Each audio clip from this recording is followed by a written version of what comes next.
Jumpa kembali di channel Oma Solusi Indonesia dengan membawakan satu topik baru dengan judul Serba-serbi Hadapi Kolektor episode yang kelima. Seperti biasa bahwa di topik Serba-serbi Hadapi Kolektor adalah kesempatan saya untuk menjawab pertanyaan yang masuk, baik itu di kolom komentar channel YouTube Oma Solusi Indonesia ataupun pertanyaan yang dikirim ke email omasolusiindonesia@gmail.com.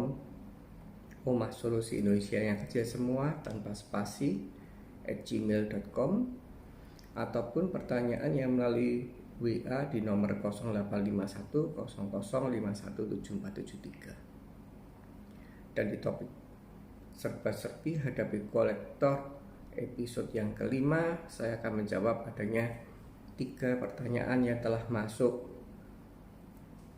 yang telah saya terima, dan saya akan mulai menjawab yang pertama. Yang pertama adalah pertanyaan yang dikirim oleh seorang bapak, yang intisari pertanyaannya adalah, saya punya 3 kartu kredit dan kondisi ekonomi kami sedang ngawut. Bahkan untuk bayar minimum payment bank saja sudah sangat berat. Akan tetapi istri saya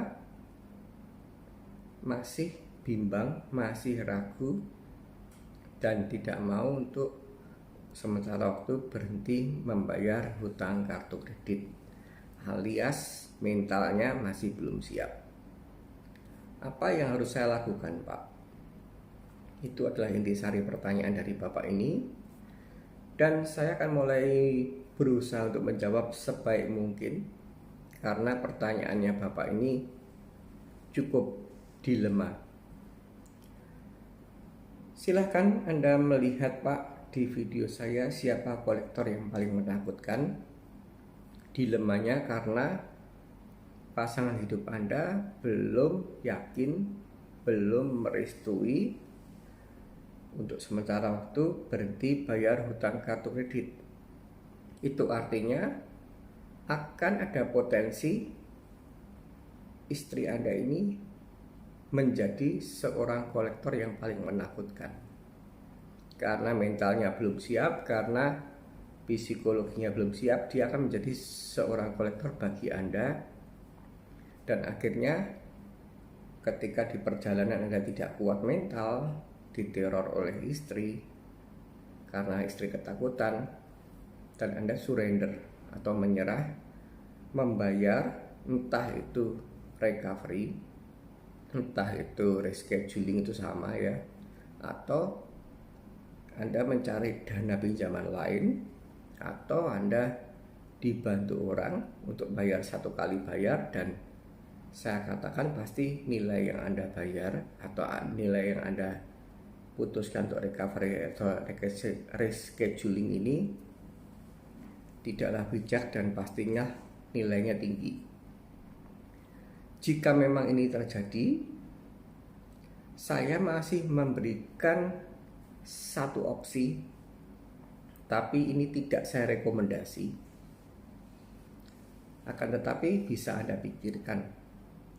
Jika Anda memang 5%, saat ini pandemi, yang diminta oleh bank adalah 5% dari tagihan. Jika Anda memang 5% ini berat, cobalah Anda beli surat kabar, buka di kolom iklan baris, iklan kecil. Carilah coba di pembiayaan. Biasanya akan ada tarik tunai atau gesek tunai. Nah, di situ juga ada yang namanya dana talang, atau kalau bahasanya di Solo itu adalah pelunasan. Jika 5% Anda tidak kuat, jasa-jasa pelunasan atau tarik tunai ini memberikan fee atau fee atau rate 3%. Jadi pola kerjanya, omong kosong, tagihan Anda 10 juta, Itu kalau minimum pay-nya kan 500.000.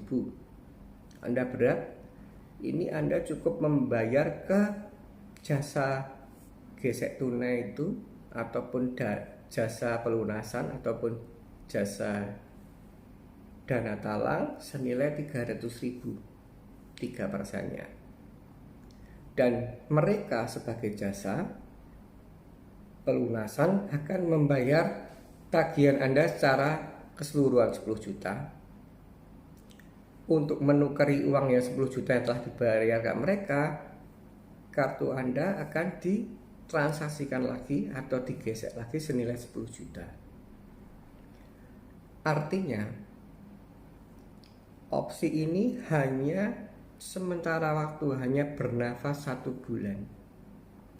Omong kosong, tanggal tagihan Anda atau jatuh temponya 10 Juni, itu artinya setelah Anda bayar 300 kepada penyedia jasa dan mereka membayar tagihan Anda 10 juta dan mereka kemudian mentransaksikan lagi baru senilai 10 juta, artinya itu akan jatuh tempo di tanggal, kalau kita asumsikan tadi 10 Juni, akan jatuh tempo 10 Juli. Dan hal yang sama akan terjadi lagi 10 Juli, akan kelabaan lagi dan akhirnya Anda bayar 300.000 lagi untuk dana talang. Itu jawaban saya jika mana Anda bayar 5% dari yang diwajibkan bank tidak mampu. Anda bisa coba cari di surat kabar di kota Anda, cari di kolom iklan baris atau iklan kecil, cari di bagian pembiayaan, itu biasa di setiap kota ada.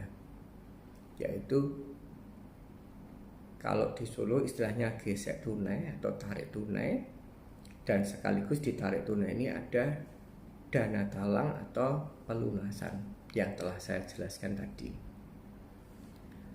Saran saya, Anda cepat-cepat untuk menjelaskan pada istri, Anda cepat-cepat untuk berbagi pada istri bahwa saat ini itu hal ini itu tidak tepat. Anda bisa bayangkan setiap kali 3%, kalau itu dilakukan omong kosong, Anda bisa bertahan 1 tahun. Setiap gesek Anda kena setiap pelunasan Anda kena 300.000. Anda bisa bayangkan selama 12 bulan yang Anda lalui, Anda telah keluar uang 3,6 sia-sia dan tidak ada guna. Mending Anda berhenti bayar, Anda benar-benar kumpulkan, Anda sisihkan, dan ketika uang ini sudah terkumpul, Anda bisa menawar.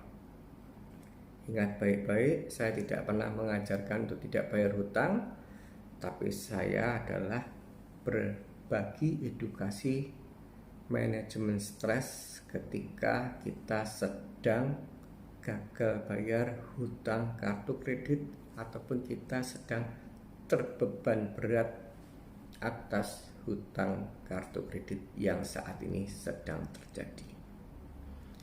Itulah jawaban saya, Pak. Saya mengucapkan banyak terima kasih dan semoga Bapak puas dengan jawaban saya. Kalau Anda tidak kuat 5%, ya silahkan Anda cari tarik tunai atau pembiayaan atau gesek tunai atau pelunasan atau dana talang. Dan biasanya mereka memberikan rate paling mahal adalah 3%. Terima kasih, dan saya akan mulai menjawab pertanyaan yang kedua. Pertanyaan yang kedua ini, ada satu orang dikirim oleh seorang ibu, dan dia setelah menonton di video saya, kolektor mana yang paling hebat, Depkol kah atau Deskol kah? Ibu ini tanya dengan saya, apakah saya harus jawab se-ekstrim yang telah Bapak katakan? Contohnya, Bapak mengatakan saya sedang makan kepiting atau saya sedang makan lobster. Apakah ini tidak membuat Deskol tersebut semakin marah, Pak? Terima kasih atas pertanyaan dari Ibu, ataupun mungkin terima kasih atas komentar dari Ibu, dan saya akan jelaskan kepada Ibu secara simple dan secara apa yang telah saya alami 8 tahun yang lalu. Kalau Ibu sedang berhadapan dengan deskol, Ibu bersopan santun pun, jika mana statusnya Ibu sudah macet, itu saya katakan tidak ada gunanya, Pak Bu. Jadi bukan saya tidak tahu tata krama, tidak, tapi saya garis bawahi, saya ulang, saya tegaskan. Ketika Ibu sudah macet kartu kredit dan Ibu sedang berhadapan dengan deskol atau penagihan lewat telepon, itu Ibu bersopan santun, Ibu bertata krama, Ibu merasa harus istilahnya sopan, itu tidak ada gunanya. Jadi omong kosong. Ketika pertama kali saya macet, saya ditelepon oleh deskol, selalu inginnya ya seperti Ibu. Saya ditelepon ngomong kosong jam 9, saya ditelepon 9 pagi, saya ditelepon, saya jelaskan bahwa saya saat ini aset saya sedang mau disita, kemudian saya saat ini sedang berperkara bercerai, saya saat ini sedang mengurus untuk hak asuh anak. Saya cerita sampai omong kosong, paling kasar mulut saya berbuih-buih menjelaskan mereka. Dan jawabannya dia, oh iya pak, tolong dibantu untuk segera dilakukan pembayaran. Sudah begitu saya tutup. Tadi saya asumsikan jam 9 lebih 30 ditelepon lagi dari deskol lagi. Orang yang nelpon beda lagi. Saya ngulangi lagi, saya ceritakan kesukaran saya, sampai istilahnya berbuih-buih menjelaskannya, ditutup lagi. Jam 10 ditelepon lagi. Artinya saya itu sedang dipermainkan, sedang dibuat pikiran kacau, sedang dibuat lelah oleh deskol, karena mereka diputar. Apalagi jika Ibu mengalami gagal bayar ini, kartu kreditnya banyak. Anda bisa bayangkan jika Anda menjelaskan satu persatu dan yang Anda jelaskan itu tidak ada fungsi dan kaedahnya, karena mereka atau deskol diciptakan oleh bank, tidak lain tidak bukan adalah satu kata, debitur wajib nurut sama deskol agar supaya risih, agar supaya segera bayar hutang sesuai dengan nilai yang diutarakan deskol. Jadi yang saya bagikan ke Ibu ini adalah memang intisari akhir setelah saya mengalami 8 tahun yang lalu. Saya sama dengan Ibu menjelaskannya secara santun, secara tata krama yang baik, tidak memprovokasi mereka, tapi endingnya sama. Dan itu pun ketika Ibu masih ketemu dengan deskol level 1 dan level 2 itu masih enak didengar, Bu. Tapi begitu Ibu bertemu dengan deskol level 3, wah itu suaranya sudah tidak enak didengar. Dan kalau Ibu tidak melakukan saran saya menjawab ekstrim yang saya lakukan, Ibu akan diulek sama mereka. Jadi inilah jawaban saya, Bu. Jawaban saya adalah tegas. ketika Anda berhadapan dengan desk call atau penagihan lewat telepon, itu Anda melakukan atau istilahnya curhat kepada mereka itu tidak ada guna. Misalkan yang telepon laki, "Pak, ini saya tuh sedang sakit, Pak. Saya saat ini sedang untuk bayar rumah sakit aja tidak ada duit.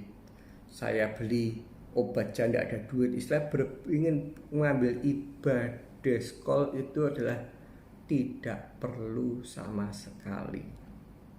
Karena Anda minta belas kasih pada mereka, jawabannya tetap sama. Yang namanya hati nurani desk call telah diserokan oleh bank. Saya nggak tahu kamu tuh kondisinya entah itu sedang sekarat. Saya nggak tahu kamu tuh bisa makan atau tidak. Yang penting kamu bayar hutang. Itulah kenapa di topik atau di video yang telah Anda lihat, Bu, saya tidak menganjurkan untuk kita minta belas kasih pada desk call. Saya tidak menganjurkan kita berbicara secara baik, dalam arti baik istilahnya adalah tetap sopan, tapi saya tidak mau berkata realita, tapi kita bicaranya kontra. Kita tunjukkan kepada mereka bahwa kita tidak gentar, tidak risih ketika mereka menelpon kita, baik mereka secara halus maupun baik mereka secara kasar, baik itu dilakukan berkali-kali. Jawabannya adalah satu. Kalau kita boleh kasar, what do you want? Saya belum kepengen bayar hutang. Anda katakan saat ini sedang sekarat sekalipun, mereka tidak mentolerir itu. Hati nurani desk call sudah dinolkan, yang penting kamu bayar hutang. Itulah jawaban dari saya, Bu. Semoga Ibu puas dan saya mengucapkan banyak terima kasih atas pertanyaan ataupun mungkin ini lebih cenderung komen. Dan sekaligus saya sebelum masuk ke pertanyaan yang ketiga, saya akan memberikan komentar atas adanya komentar yang masuk di channel YouTube saya, Awas Solusi Indonesia. Butuh modal keberanian. Betul. Sangat butuh modal keberanian ketika memang kondisi finansial kita sedang tidak baik. Jadi yang pasti itu adalah ketika kita harus mawas diri. Kalau kita memang sedang tidak kuat, kondisi sedang tidak baik, ya Anda harus menata psikologi ini agar supaya Anda mengalami sukacita dalam berhadapan dengan desk call maupun debt call. Jangan menjadikan beban. Percaya sama saya, semua itu butuh training, semua itu butuh step by step. Jadi awal mula semua orang pasti takut, tapi jika Anda bisa mendalami apa toh yang saat ini sedang terjadi pada saya dan jalan keluarnya gimana toh. Jadi Anda sudah tidak takut atas bunga dan denda, Anda sudah tidak takut atas efek dari sleep, Anda sudah tidak takut menghadapi debt call, penagihnya datang ke rumah ataupun ke tempat kerja. Anda tidak takut terhadap desk call, penagihan melalui telepon, mungkin itu menelpon handphone ataupun telepon fixed line. Anda juga bisa tahu jika mereka mencoba mengganggu orang selain kita harus gimana. Kalau itu semua bisa Anda lakukan dengan baik dan benar, yang namanya desk call itu ya tidak ada masalah, yang namanya debt call itu ya tidak ada masalah. Ketika mereka keluar dari sepak terjang, kita harus bantai dengan cara protes keras, dengan cara somasi ke bank penerbit kartu, kita sisihkan pada bisa jadi OJK, kalau misalkan kurang mempan bisa jadi ke lembaga yang melindungi hak-hak konsumen, bisa jadi kita viralkan di sebuah sosial media, dan saya pastikan itu akan di stop oleh bank terlebih dahulu. Bank terlebih dahulu akan menelpon tim collection departemennya atau recovery departemennya untuk tidak melakukan tindakan melanggar aturan yang telah dibuat oleh Bank Indonesia. Baik, saya akan masuk kepada jawaban yang ketiga. Kok jawaban? Pertanyaan yang ketiga. Pertanyaan yang ketiga ini saya tidak mudeng ya.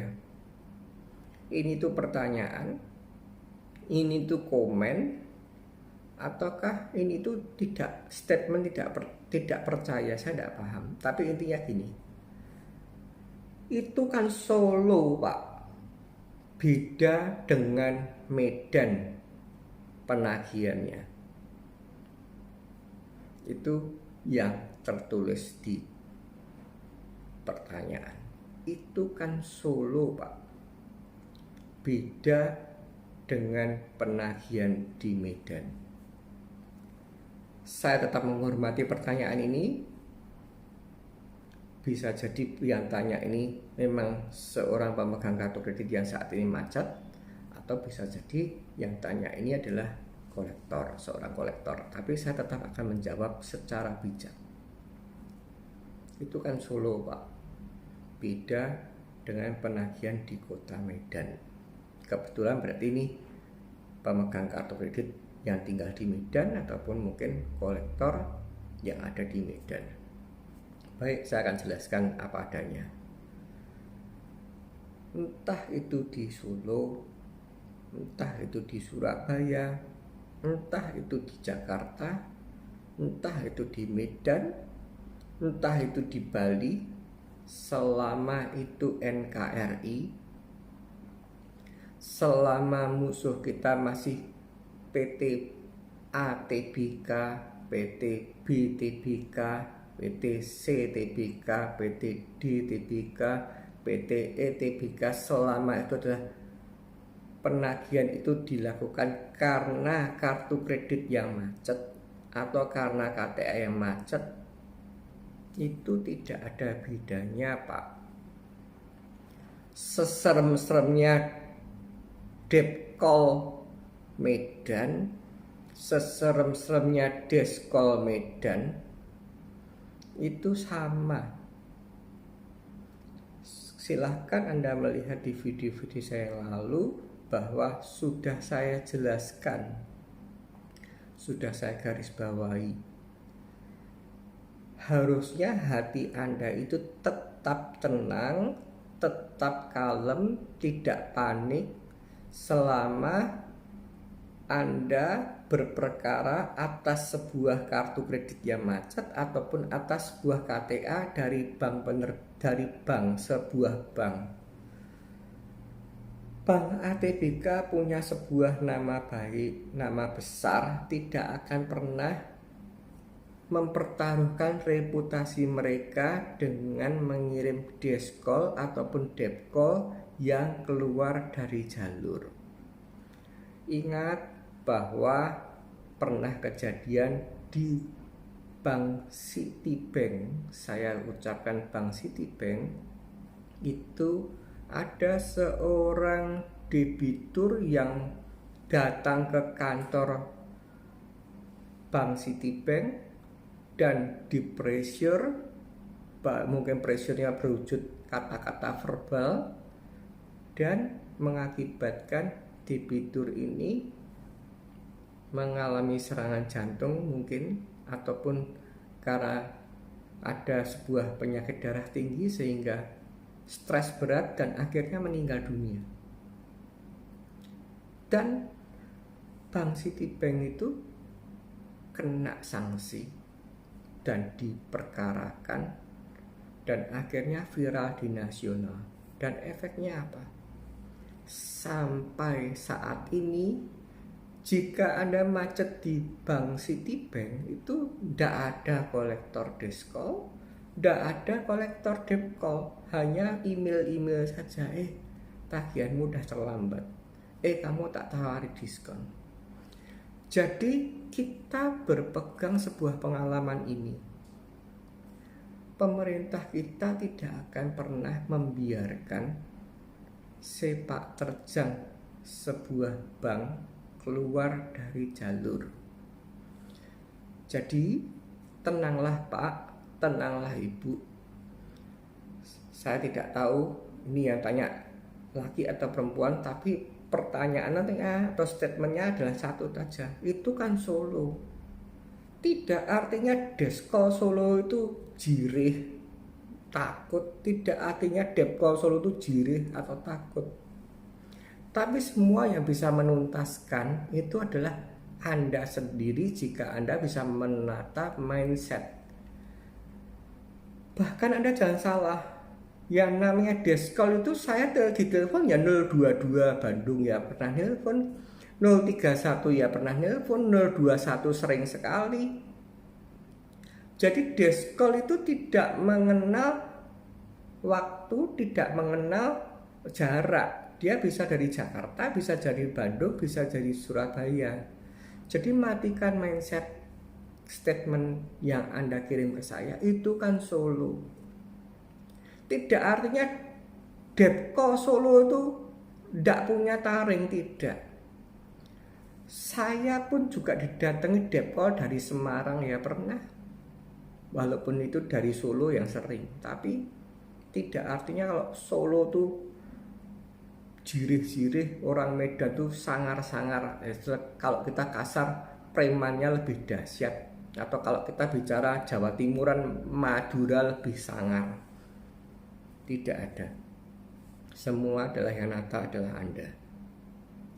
Jadi kuncinya selama Anda berhadapan dari penerbit kartu kredit, bank kartu kredit ataupun KTA, itu baik itu di Merauke, baik itu di Ujung Pandang, baik itu dimanapun selama itu NKRI, hukumnya sama. Karena musuh Anda masih Bank ATBK, BTBK, CTBK, dan lain-lain. Itulah penjelasan atau itulah statement saya atas statement yang masuk di email saya omasolusiindonesia@gmail.com. Matikan mindset Anda bahwa satu kota ada yang depkolnya lebih dahsyat, lebih ngeri. Tidak akan ada jika Anda masih musuhnya adalah bank penerbit kartu ataupun KTA. Itulah jawaban saya atas 3 pertanyaan ini, dan saya tetap mengucapkan terima kasih atas pengirim statement di email yang tadi. Itu kan Solo Pak, beda dengan penagihan Medan. Semoga video ini berguna bagi Anda sekalian. Semoga Anda bisa mengatasi galau, bisa mengatasi rasa khawatir Anda, kecemasan Anda ketika Anda sedang mengalami atau sedang berkesukaran dalam menyelesaikan hutang kartu kredit. Jangan menyerah, tetap semangat, dan ingat badai pasti berlalu.